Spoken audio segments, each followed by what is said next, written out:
नमस्कार दोस्तों, कैसे हैं आप सभी लोग। उम्मीद करता हूं कि आप सभी लोग जहां पर भी होंगे बढ़िया होंगे और स्वस्थ होंगे। आज हम बात कर रहे हैं त्रिज्यखंड और वृत्तखंड का क्षेत्रफल के बारे में। ये वृत्तों से संबंधित क्षेत्रफल जो हमारा चैप्टर है ना, ये सबसे मोस्ट इम्पोर्टेंट पार्ट होने वाला है इस चैप्टर का, ठीक है ना। इसीलिए इस वीडियो को हम बिल्कुल भी मिस नहीं करेंगे। और एक चीज मैं आपको बता रहा हूँ, हम लोग ना 1000 सब्सक्राइबर के बहुत ही करीब है। तो इसीलिए आप लोग सब्सक्राइब कर लेना और अपना प्यार और सपोर्ट दिखाते रहना हमेशा के लिए। ठीक है, चलिए हम स्टार्ट करते हैं। सबसे पहले हम आपको बता देते हैं कि इसमें देखिए दो चीज दिया गया, त्रिज्यखंड है और वृत्तखंड है। इन दोनों का हमें क्या निकालना है, क्षेत्रफल निकालना है, ठीक है ना। चलिए हम स्टार्ट करते हैं और आपको समझाते हैं। बिल्कुल नींबू की तरह निचोड़ देंगे हम इस चैप्टर को, आपको समझा देंगे। बस आप लोग शुरू से लेकर लास्ट तक देखना और कोई वीडियो देखने की जरूरत नहीं पड़ेगी इस वीडियो को अगर आप देख लेंगे, ठीक है ना। तो सबसे पहले हम बात करते हैं त्रिज्यखंड। सबसे पहले हम बात करते हैं त्रिज्यखंड की। देखिए, त्रिज्यखंड का मतलब हो जाता है त्रिज्या और संगत चाप से घिरा हुआ भाग। त्रिज्यखंड का मतलब ये होता है त्रिज्या और संगत चाप से घिरा हुआ भाग को हम क्या कहते हैं, त्रिज्यखंड कहते हैं, ठीक है ना। आप लोगों ने इसको नोट कर लिया है, अच्छी बात है। देखिए, अब त्रिज्यखंड में दो भाग होते हैं, एक भाग नहीं होता है। इसमें क्या होता है, दो भाग होते हैं, दो भाग। एक भाग हमारा होता है दीर्घ त्रिज्यखंड, दूसरा भाग हमारा होता है लघु त्रिज्यखंड। लघु त्रिज्यखंड होता है, ठीक है ना। चलिए अब हम आपको समझाते हैं और अच्छे तरीके से। देखिए, यहाँ पे हम एक वृत्त बना रहे हैं। ये मान लीजिए हमारा क्या है, एक वृत्त है, ठीक है ना। ध्यान दीजिएगा, वृत्त तो काफी अच्छा बना नहीं है बट आपको समझाने के लिए बहुत ही अच्छा है। यहाँ पे मान लेते हैं हमारा एक बिंदु दिया गया है, ठीक है। ये हमारा वृत्त है, यहाँ पे एक मेन बिंदु क्या दिया गया है, ओ दिया गया है, ठीक ना। अब देखिए, यहाँ से हम क्या करते हैं, एक यहाँ से ऐसे मिला देते हैं, ठीक है। त्रिज्यखंड है तो त्रिज्या के रूप में ही रहेगा। इस प्रकार से इसको मान लेते हैं, इस बिंदु को ए और इस बिंदु को मान लेते हैं हम बी, ठीक है ना। और इस वृत्त पर, यानी कि इस वृत्त के परिधि पर एक बिंदु दिया गया है, यहाँ पर है क्यू मान लेते हैं, ठीक है। इस परिधि पर एक बिंदु दिया गया है क्यू, ठीक ना। अब देखिए, ये वाला जो भाग है, यहाँ पर एक कोण बनेगा हमारा, ठीक है ना। अब ये वाला जो भाग है जिसको हम रंग रहे हैं नीले तरीके से, नीले से रंग रहे हैं, ये वाला जो भाग है, इस वाले भाग को हम क्या बोलते हैं, इस वाले भाग को हम बोलते हैं क्या है, लघु त्रिज्यखंड। क्या बोलते हैं, लघु त्रिज्यखंड। क्या बोलते हैं हम इसको, लघु त्रिज्यखंड बोलते हैं। ये वाला भाग जो है इसको हम बोलते हैं लघु त्रिज्यखंड। जैसे कि देख लीजिए, देखिए अब यहाँ पे ये जो बिंदु मान लेते हैं, एक बिंदु मान लेते हैं यहाँ पे क्या है, पी है। एक बिंदु हम यहाँ पे मान लेते हैं क्या है, पी है, ठीक ना। इसको हमने मान लिया गया है, ये हमारा लघु त्रिज्यखंड है। अब देखिए, यहाँ से जो बनेगा ओ ए पी डी, कोण ओ ए बी मान लेते हैं, कोण ओ ए बी बराबर हमारा क्या हो जाएगा, ये चीज लघु त्रिज्यखंड हो जाएगा। क्या हो जाएगा, लघु त्रिज्यखंड हो जाएगा। क्या हो जाएगा, लघु त्रिज्यखंड हो जाएगा, ठीक है ना। और देखिए, ये वाला जो भाग बचा है, इसके अलावा मान लीजिए ओ ए बी क्यू, ठीक है ना, या ओ ए बी पी क्यू, ये वाला जो भाग बचा है, ये वाला जो भाग बचा है, इसको हम बोलते हैं दीर्घ त्रिज्यखंड। दीर्घ त्रिज्यखंड बोलते हैं, ठीक है ना। इस वाले भाग को, जो खाली वाला भाग है, हम इसको बोलते हैं दीर्घ त्रिज्यखंड। अब इस वाले भाग को हम बोलते हैं लघु त्रिज्यखंड बोलते हैं, ठीक है ना। यहाँ तक तो सभी को समझ में आ गया है, कोई दिक्कत किसी को नहीं है। आगे बढ़े अब हम। देखिए, अब ये तो हमारा हो गया कोण ए ओ बी जो हमारा लघु त्रिज्यखंड है। ओ ए बी जो हमारा क्या है, ये लघु त्रिज्यखंड है, ठीक है ना। जहां पर भी बनेगा ये त्रिज्यखंड इस प्रकार से ही बनेगा, जब भी बनेगा इस प्रकार से ही बनेगा। लेकिन यहाँ पे एक कंडीशन है कि एक ही वृत्त में त्रिज्यखंड भी दे दिया जाता है और वृत्तखंड भी दे दिया रहता है। उसको भी हम आपको सॉल्व कराएंगे, उसका फॉर्मूला होता है, सूत्र होता है, हम आपको समझाएंगे। देखिए, अब एक चीज देखते हैं। अब यहाँ पे देखिए, आपको दीर्घ दीर्घ त्रिज्यखंड भी कंफर्म हो गया है, लघु त्रिज्यखंड भी कंफर्म हो गया, दोनों चीजें आपको कंफर्म हो गई है, ठीक है ना। अब हम आपको यहाँ एक चीज बता देते हैं, जो क्षेत्रफल होता है, क्षेत्रफल, यहाँ पे दिया गया है ना त्रिज्यखंड और वृत्तखंड का क्षेत्रफल, तो हम सबसे पहले क्या निकाले हैं, त्रिज्यखंड निकाले हैं। हम क्या लिखेंगे, त्रिज्यखंड का क्षेत्रफल। अब यहाँ जो क्षेत्रफल होता है ना त्रिज्यखंड का, त्रिज्यखंड अभी ना लिखकर सिर्फ हम क्षेत्रफल लिखते हैं। क्षेत्रफल का जो फॉर्मूला का सूत्र होता है वो क्या होता है, पाई आर स्क्वायर होता है। क्या होता है इसका सूत्र, पाई आर स्क्वायर होता है। लेकिन यहाँ पे जो कोण बन रहा है, इस कोण का आंशिक कोण जो है अगर 360 अंश है, मतलब एक अंश अगर मान लें हम, अगर हम एक अंश मान लें इसको, तो टोटल हमारा कितना हो जाएगा। देखिए ये पूरा जो वृत्त है ये कितने अंश का है, ये जो पूरा वृत्त है कितने अंश का है, 360 अंश का है। कितने अंश का है, 360 अंश का है। अगर इसका आंशिक भाग, अगर मान लेते हैं इसका आंशिक भाग 360 है, तो इसका त्रिज्यखंड का क्षेत्रफल क्या हो जाएगा, पाई आर स्क्वायर हो जाएगा। क्या हो जाएगा, पाई आर स्क्वायर हो जाएगा। इसका आंशिक भाग अगर 360 अंश दिया गया है, तो इसका त्रिज्यखंड का क्षेत्रफल कितना हो जाएगा, पाई आर स्क्वायर हो जाएगा। कितना हो जाएगा, पाई आर स्क्वायर हो जाएगा। ठीक है ना, यहाँ तक कंफर्म हो गया आप सभी लोगों को। अगर 360 दिया है, अगर यहीं पर इसका आंशिक भाग जो है, आंशिक भाग दे दिया है एक कोण या एक डिग्री दे दिया है, एक माप लिख देते हैं। अगर एक माप दिया तो इस त्रिज्यखंड का सूत्र हो जाएगा पाई आर स्क्वायर बटा में 360 हो जाएगा। कितना हो जाएगा, 360 हो जाएगा। अगर ध्यान दीजिएगा, अगर त्रिज्यखंड का या अगर इस त्रिज्यखंड का आंशिक कोण जो है, आंशिक कोण अगर 360 दिया है, तो इसका फॉर्मूला, इसका सूत्र क्या लगेगा, त्रिज्यखंड का सूत्र लगेगा पाई आर स्क्वायर लगेगा। लेकिन अगर इसी त्रिज्यखंड का आंशिक भाग अगर एक दिया है, आंशिक भाग एक माप दिया, एक कोण दिया है या एक अंश दिया है, तो इसका सूत्र क्या हो जाएगा, पाई आर स्क्वायर बटा में 360 हो जाएगा। ठीक है, कितना हो जाएगा, 360 हो जाएगा। ये जो सूत्र निकल रहा है ना, ये एक ही भाग से निकल रहा है। ठीक है, एक ही विधि से हम इसका निकाल रहे हैं। ठीक ना, अब देखिए यहाँ पर इसका जो सूत्र होता है, इस त्रिज्यखंड का जो सूत्र होता है, मेन सूत्र हम जिसे बोलते हैं, वो हमारा क्या होता है, थीटा अपान में 360 होता है, गुणे हमारा पाई आर स्क्वायर होता है। क्या होता है, पाई आर स्क्वायर। इस त्रिज्यखंड का क्षेत्रफल का सूत्र हमें कितना मिला है, थीटा अपान में 360 गुणे पाई आर स्क्वायर। अभी हम इसको भी सॉल्व करा रहे हैं, लेकिन इससे पहले हम आपको यहाँ पे दिखा रहे हैं, अगर इसका आंशिक भाग जो है थीटा है, थीटा माप है, तब हमारा यहाँ पे क्या बनेगा, पाई आर स्क्वायर बटा में 360 गुणे थीटा बनेगा। यही बनेगा ना, गुणे हमारा बनेगा थीटा। तो हम यहाँ पे लिख सकते हैं, इसका गुणा ऊपर का रिप्लेस हो जाएगा हमारा, तो थीटा बटा में हो जाएगा 360 गुणे पाई आर स्क्वायर हो जाएगा, जो कि यहाँ पे सूत्र के रूप में बन के तैयार है। ये सूत्र हमारा है। ठीक है ना, ये क्या सूत्र हमारा है, ये त्रिज्यखंड का क्षेत्रफल का सूत्र है। ये त्रिज्यखंड के क्षेत्रफल का सूत्र है। किसका सूत्र है, त्रिज्यखंड के क्षेत्रफल का ये हमारा सूत्र दिया गया। कितना है, थीटा अपान में 360 गुणे पाई आर स्क्वायर। कहीं पर भी आपको दिक्कत नहीं हो रही है समझने के लिए? अगर कहीं पर भी दिक्कत हो रही है तो आप लोग प्लीज कमेंट कर देना कि सर मैं यहाँ पर दिक्कत हो रही है, हम आपको फिर से समझाएंगे। कोई दिक्कत वाली बात नहीं है, कोई घबराने की जरूरत नहीं है। ठीक है, हम आपके ही पढ़ा रहे हैं, आपके लिए ही समझा रहे हैं, सब कुछ आपके लिए कर रहे हैं। अगर आपको समझ में नहीं आएगा तो हमारा पढ़ाना बेकार हो जाएगा। ठीक है, तो इस हिसाब से हमारा ये हो गया। ठीक है, तो हमारा ये क्या है, त्रिज्यखंड का क्षेत्रफल। अब यहाँ से एक चीज और होती है, यहाँ से एक प्रश्न और भी उठता है, जो हमारी त्रिज्यखंड होती है, ये त्रिज्या और संगत चाप से जो घिरा होता है, इसको हम बोलते हैं त्रिज्यखंड।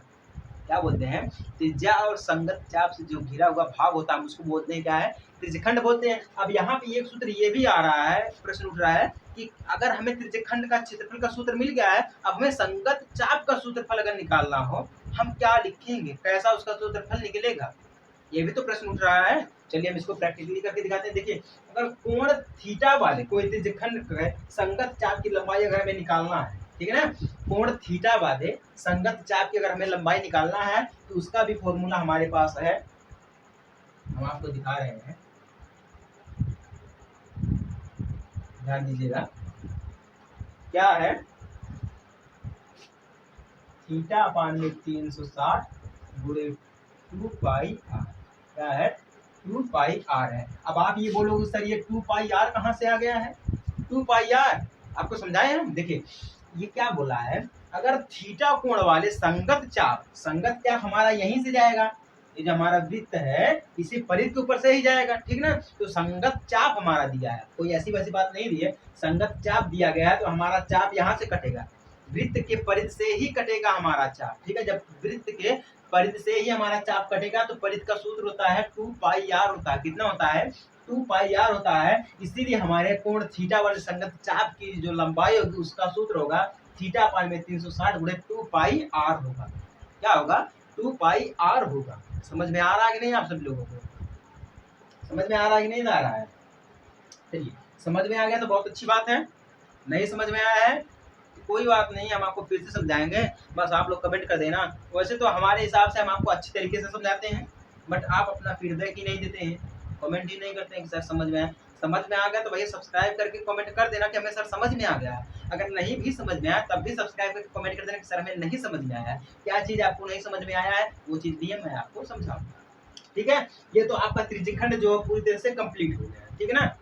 जो कोण थीटा वाला चाप की लंबाई है उसका सूत्र थीटा पाई में 360 गुणे पाई टू पाई आर दिया गया है, और त्रिज्यखंड का क्षेत्रफल कितना है? थीटा पाई में 360 गुणे पाई आर स्क्वायर दिया गया, ठीक है ना। ये हमारा दीर्घ त्रिज्यखंड हो गया। ये जो हमारा भाग घिरा है कोण ओ ए बी से घिरा हुआ भाग हमारा लघु त्रिज्यखंड है। अब ये जो हमारा भाग बचा है तो कोण ओ ए बी क्यू जो हमारा भाग बचा है ये पूरा वाला, इसको बोलते हैं दीर्घ त्रिज्यखंड बोलते हैं। तो त्रिज्यखंड में भी दो त्रिज्यखंड होते हैं, एक दीर्घ त्रिज्यखंड होता है और एक हमारा लघु त्रिज्यखंड होता है। यहाँ तक क्लियर हो गया है। अब चलिए हम बात करते हैं वृत्तखंड की, ठीक है। तो हम बात करते हैं वृत्तखंड की, ध्यान दीजिएगा, इसमें भी ज्यादा कुछ करना नहीं है, बस बिल्कुल सेम जिस प्रकार से त्रिज्यखंड हमारा दो भाग में बटा है उसी प्रकार से वृत्तखंड भी हमारा दो भाग में ही बटा है। अभी हम आपको समझाएंगे कि कैसे बटा है, क्या कारण है इसका, इसको पूरा ही हटा देते हैं।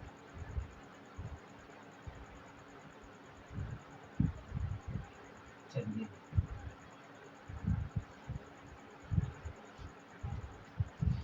देखिए बात हो रही है वृत्तखंड,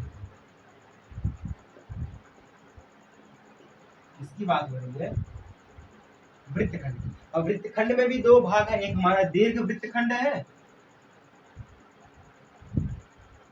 देखिए दीर्घ को और लघु को हमने इसलिए नहीं मिटाया क्योंकि लिखने में ज्यादा समय लग जाता है, इसलिए हमारा ये पॉसिबल है, हम इसको पहले से ही लिख दे रहे हैं। तो दीर्घ वृत्तखंड हो गया, एक हमारा लघु वृत्तखंड हो जाएगा। क्या हो जाएगा? लघु वृत्तखंड हो जाएगा। इसमें भी दो भाग है, बिल्कुल सेम नियम वही लगता है, सूत्र वही हमारा लगेगा, सब कुछ वही रहेगा, लेकिन जो ग्राफ के अनुसार हम समझाए हैं। देखिए त्रिज्यखंड में क्या हमने बताया था आपको, जो त्रिज्या और संगत चाप से घिरा होता है उसको हम क्या बोलते हैं? त्रिज्यखंड बोलते हैं। लेकिन इसमें थोड़ा उल्टा है, इसमें क्या है? जीवा और संगत चाप से घिरा हुआ भाग को हम क्या बोलते हैं? वृत्तखंड बोलते हैं। क्या बोलते हैं? वृत्तखंड बोलते हैं। चलिए इसको हम प्रैक्टिकली करके देख लेते हैं। ये हमारा बना ग्राफ, देखिए अब ये मान लीजिए हमारा बिंदु है ओ जिसे बोलते हैं, ठीक है। ये हमारा बिंदु ओ है। अब यही से मान लेते हैं हम यहाँ पे एक रेखा खींच दिया है ऐसे करके, ठीक है। अब इसको मान लेते हैं हमारा ए है, तो इसको मान लिया हमने है ए मान लिया है। अब इसको हमने क्या मान लिया है? इस बिंदु को बी मान लिया है। इस पर भी उसी प्रकार से हमारा एक बिंदु मान लीजिए है क्यू है, और यहाँ पर एक बिंदु मान लीजिए पी है, ठीक ना। अभी हम आपको पूरी अच्छी तरीके से समझाते हैं। ये देखिए जो हमारा नीला हुआ भाग है, ये पूरा रंगा हुआ भाग, इसको हम बोलते हैं लघु वृत्तखंड। क्या बोलते हैं इस चीज को? हम लघु वृत्तखंड। ये वाला जो हमारा भाग रंगा गया है, देखिए यहाँ पे जो इस वृत्त पर एक रेखा है, क्या कौन सी रेखा है? देखिए छायांकित भाग इसका है ए पी बी। इस वृत्त पर एक छायांकित भाग बना है। क्या बना है? एक छायांकित भाग बना है ए पी बी। तो इसको हम क्या बोलेंगे? छायांकित भाग को लघु वृत्तखंड बोलेंगे। अब यहाँ पे देखिए एक और चीज बना है ओ ए बी क्यू। यहाँ से जो बनाएगा ये वाले जो हिस्सा है, ये जो वाला भाग जो खाली है, इसको हम क्या बोलते हैं? दीर्घ वृत्तखंड बोलते हैं। क्या बोलते हैं? दीर्घ वृत्तखंड बोलते हैं। ज्यादा कुछ समझने की जरूरत नहीं है, जो मैं आपको बता रहा हूँ वही कंफर्म, ठीक है ना। इसको हम बोलते हैं, ये वाले जो भाग खाली इसको हम बोलते हैं दीर्घ वृत्तखंड। अब यहाँ पे देखिए इस वृत्त पर जो छायांकित भाग बन रहा है ए पी बी, इसको हम बोलते हैं लघु वृत्तखंड बोलते हैं। क्या बोलते हैं इसको? लघु वृत्तखंड बोलते हैं। समझ में आया आप सभी लोगों को? देखिए वृत्तखंड का डेफिनेशन जिसे हम बोलते हैं परिभाषा, वृत्तखंड की परिभाषा क्या होती है? जीवा और संगत चाप से घिरा हुआ भाग हमारा क्या कहलाता है? वृत्तखंड कहलाता है। Segment of A sector, sorry sector नहीं, सेगमेंट ऑफ ए वृत्तखंड, ठीक है। अब देखिए दीर्घ त्रिज्यखंड को हम बोलते हैं माइनर, सॉरी हाँ ठीक है, लघु त्रिज्यखंड को हम क्या बोलते हैं? माइनर।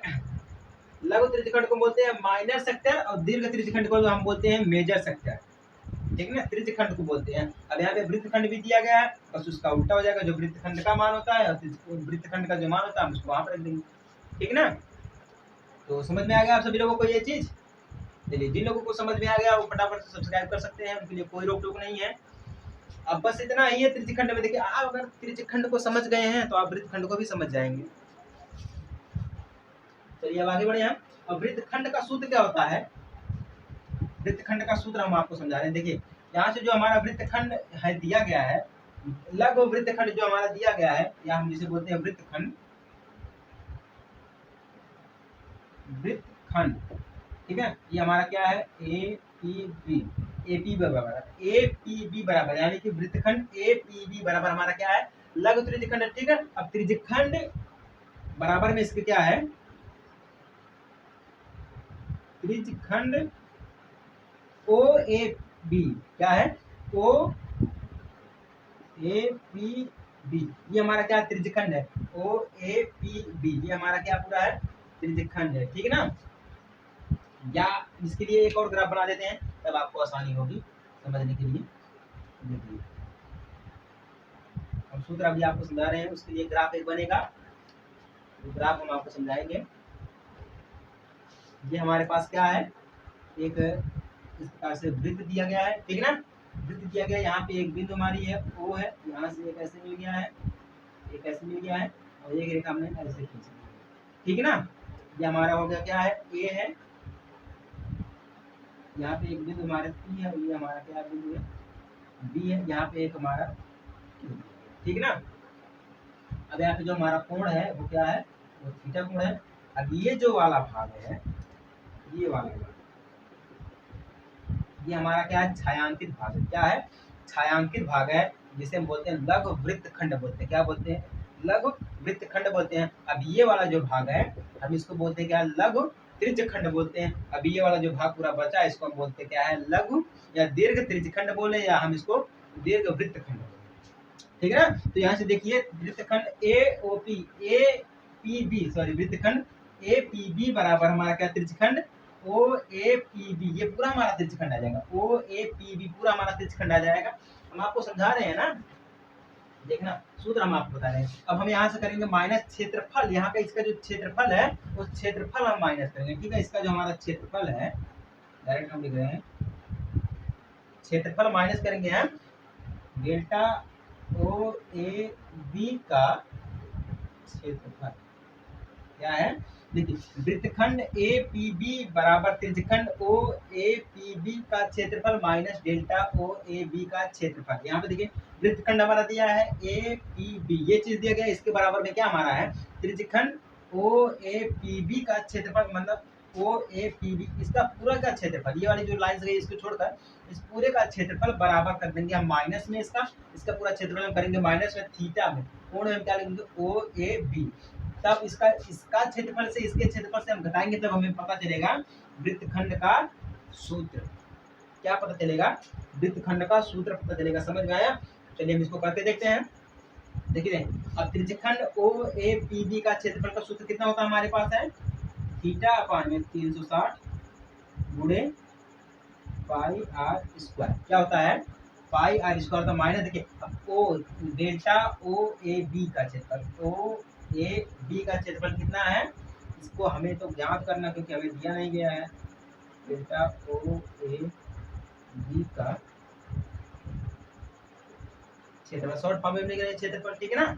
तो ये हमारा का हो जाएगा यहाँ से दीर्घ त्रिज्यखंड, ठीक है। इसको हम करेंगे टोटल हमारे पास इतना मिल जाएगा। अब देखिए जो दो हम आपको ग्राफ समझाए थे उसमें देखिए दीर्घ त्रिज्यखंड बराबर दीर्घ वृत्त दीर्घ त्रिज्यखंड बराबर कर देंगे हम दीर्घ त्रिज्यखंड ओ ए बी का क्षेत्रफल बराबर में पाई आर स्क्वायर, यानी क्षेत्रफल माइनस कर देंगे हम लघु त्रिज्यखंड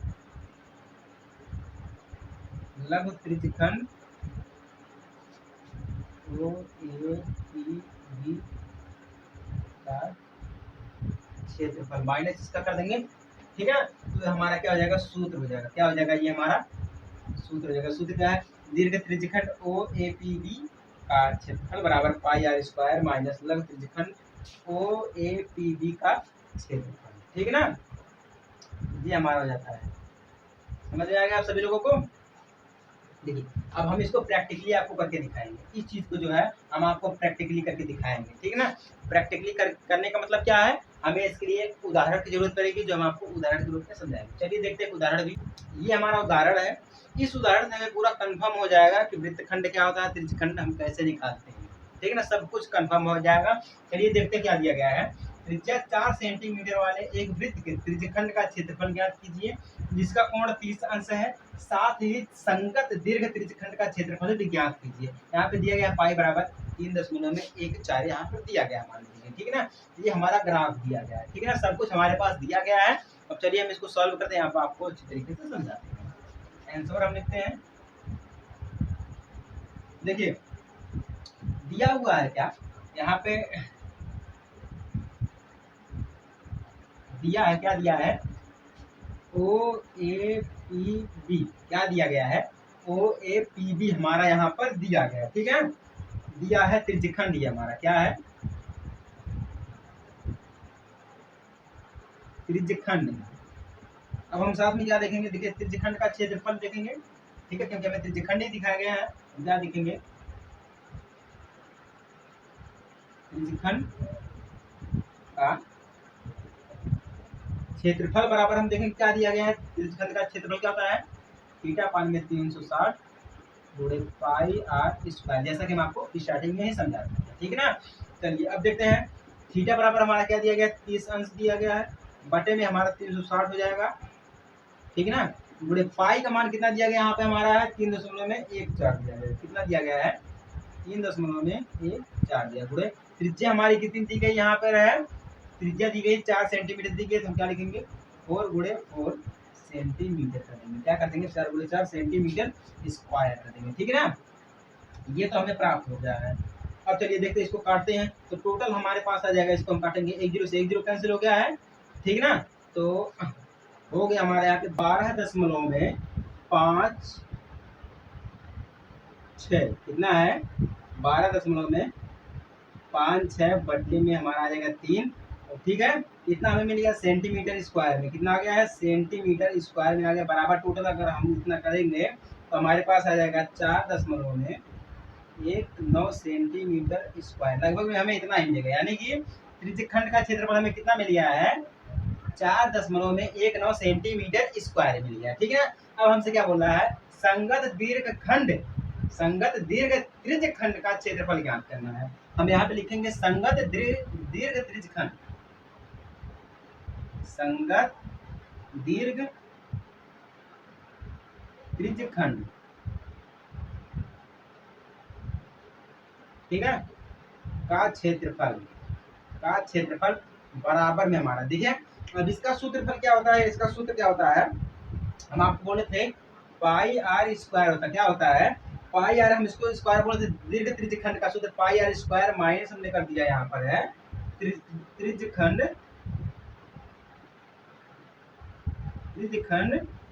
ओ ए पी बी का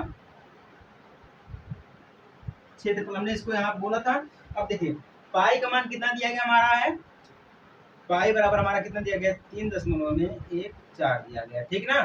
अब हम इसको कर देंगे गुणा में। अब आर स्क्वायर हमारा कितना दिया गया, 4 दिया गया, तो 4 गुणे हम कर देंगे 4, ठीक है।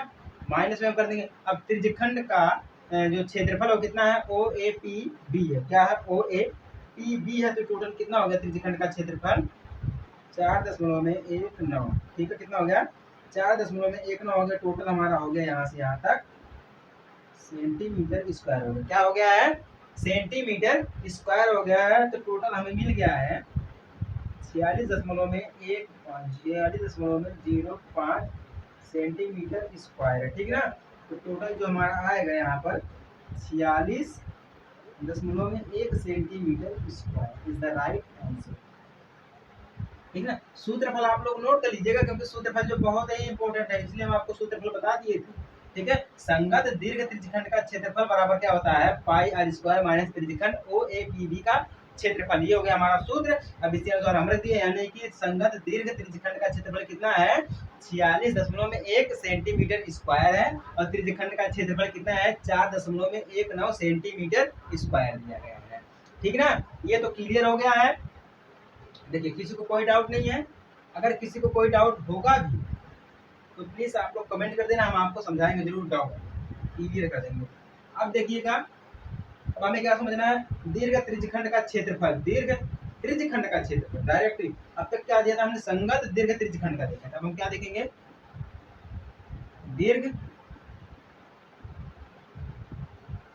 त्रिज्यखंड का क्षेत्रफल बराबर क्या होता है, 360 कर देंगे हम माइनस थीटा, बटे में हम कर देंगे क्या, 360, ठीक है। यहाँ पे हो जाएगा गुणे 360 हो जाएगा, गुणे में पाई आर स्क्वायर हो जाएगा। क्या हो जाएगा, पाई आर स्क्वायर हो जाएगा। एक तो हमारा हो गया त्रिज्यखंड हो गया, एक तो हमारा दीर्घ त्रिज्यखंड हो गया, ठीक ना। उस हिसाब से हमारे पास इतना मिल गया है। अब देखिए 360 हो गया है, माइनस थीटा का मान कितना दिया था, 30 अंश दिया है, ठीक है। कितना दिया है, 30 अंश दिया है, बटे में हमारा 360 हो जाएगा, ठीक ना। गुणे में पाई का मान कितना दिया है, 3.14 दिया, गुणे आर स्क्वायर कितना है, 4 गुणे 4 दिया गया। कितना दिया गया है, 4 गुणे 4 दिया गया है सेंटीमीटर स्क्वायर। कितना है, सेंटीमीटर स्क्वायर दिया गया। तो टोटल हमारे पास क्या बचेगा, इसमें से घटेगा 360 में से 30 को घटाएंगे तो हमारे पास क्या बचेगा, 330 बटा में 360 गुणे, ठीक है, 3.14 हो जाएगा, गुणे 4 चौके हमारा हो जाएगा 16 सेंटीमीटर स्क्वायर। कितना हो जाएगा, कितना हमें मिल गया, ठीक ना। अब ध्यान दीजिएगा, टोटल हम करेंगे तो हमें कितना मिलेगा, 46.1, ठीक है, सेंटीमीटर स्क्वायर। लगभग में हमें इतना ही मिला, ठीक ना। हम दो तरीके से आपको सॉल्व किए, दो तरीकों से सॉल्व करके दिखाएं आपको। देखिए, या तो हम संगत दीर्घ त्रिज्यखंड का क्षेत्रफल डायरेक्ट हम फॉर्मूला लगा दे, या हम इस फॉर्मूले से लगा के हम इतना ले आए, ठीक ना। इसीलिए हम बोले थे कि इसका संगत दीर्घ त्रिज्यखंड का क्षेत्रफल फॉर्मूला था पाई आर स्क्वायर, जो कि हमारा पाई आर स्क्वायर दिया गया माइनस त्रिज्यखंड का क्षेत्रफल 360 माइनस थीटा बटे में 360, ठीक है ना। तो देखिए तब भी हमारा इस सूत्र से हम लगाए हैं, तब भी हमारा 46.1 आया है, ठीक है, 46.1 सेंटीमीटर आया है। या हम इस सूत्र पर से लगाए तभी हमारा 46.1 सेंटीमीटर स्क्वायर ही आया है। इतना आया, चाहे हम इस फॉर्मूले से देखें चाहे इस फॉर्मूले से देखें, ठीक है ना। दोनों फॉर्मूला आप सभी लोग नोट कर लीजिएगा, क्योंकि मोस्ट इंपॉर्टेंट फॉर्मूला होने वाला है, ठीक है ना। तो इस हिसाब से जो हमारा त्रिज्यखंड और वृत्तखंड का जो क्षेत्रफल का टॉपिक था, ये पूरी तरह से खत्म हो चुका है। कहीं पर भी आपको अगर डाउट होगा तो आप लोग कमेंट कर देना, हम वो डाउट को सब कुछ सॉल्व करके आपको बता देंगे फिर से, ठीक है ना। अब बारी आती है हमारी प्रश्नावली 12.2 की, ठीक है ना। 12.2 प्रश्नावली है, उसको हम अगले वीडियो में सॉल्व करेंगे, क्योंकि जो वीडियो बन रही है मोबाइल से बन रही है, आपको पता ही है। तो इस मोबाइल में स्टोरेज कम है, इसीलिए जो हम आपको अगले वीडियो में, ठीक है ना। तो मिलते हैं आपसे छोटे से ब्रेक के बाद, तब तक के लिए जय हिंद, वंदे मातरम।